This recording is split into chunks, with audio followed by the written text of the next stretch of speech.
Good morning guys. Nandito ngayon ako sa Baywalk. Napakaganda ngayon. Medyo makulimlim ang lugar ng Balayan. Ito po yung Balayan Bay.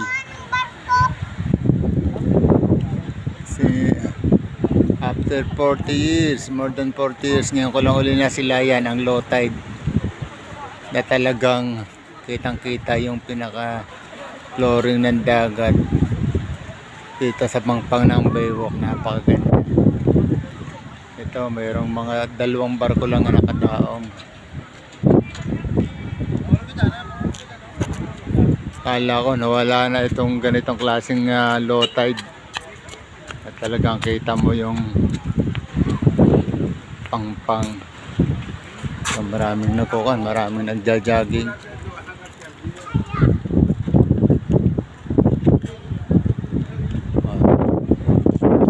Ito yung mini pier ng Barangay 4, Balayan, Batangas. Ayun, may nakadaong na isang barko.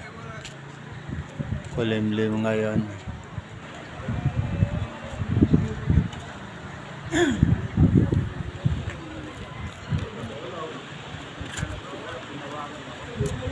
Rodel, kumusta na? Del! Ngayon lang uli ko nakita itong low tide na ito talagang ang tagal na nitong hindi naglo-low tide. Pinapagsalita pa ako ng mga konsepto ko. Ito yung bangka ng mga taga rito mangingisda sa Balayan. Yung iba na pumalaot na. Ayan, sumikat na ang araw, alas 7 pasado. Ngayon lang sumikat ang araw.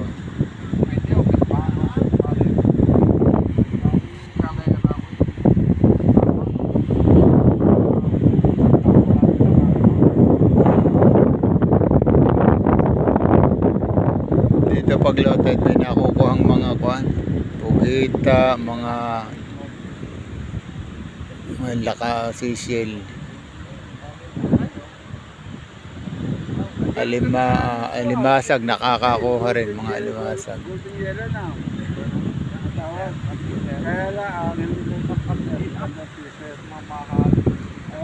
So guys, good morning ulit. See you next vlog. Like and share. Thank you.